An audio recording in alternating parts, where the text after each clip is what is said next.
به صف فرشته ها تو آسمون مژده دارن واسه اهل زمین. شد جهانی غرق شادی و سرور از ندای رحمت للعالمین. دست به دست هم دادن خورشید و ماه تا نمونن شیعیان بی مقتدا. نور حق از مشرق دست نبی جلوه کرد و شد امام الاولیا.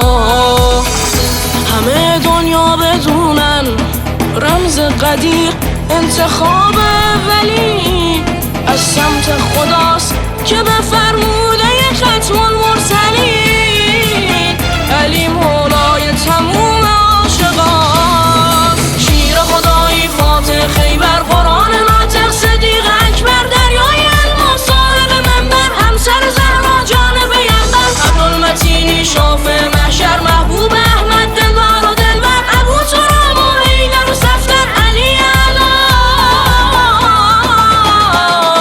سامی کوثر.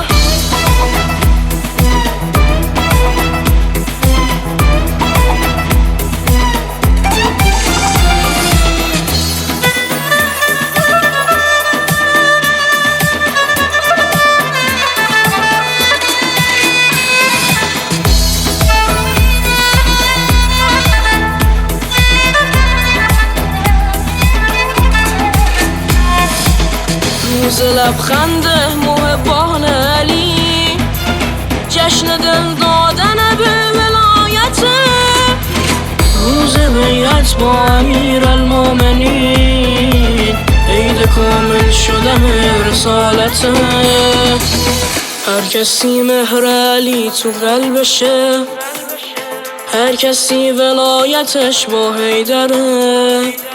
سهم اون بهشت و رحمت خداست، هم نشین علی و پیمبره.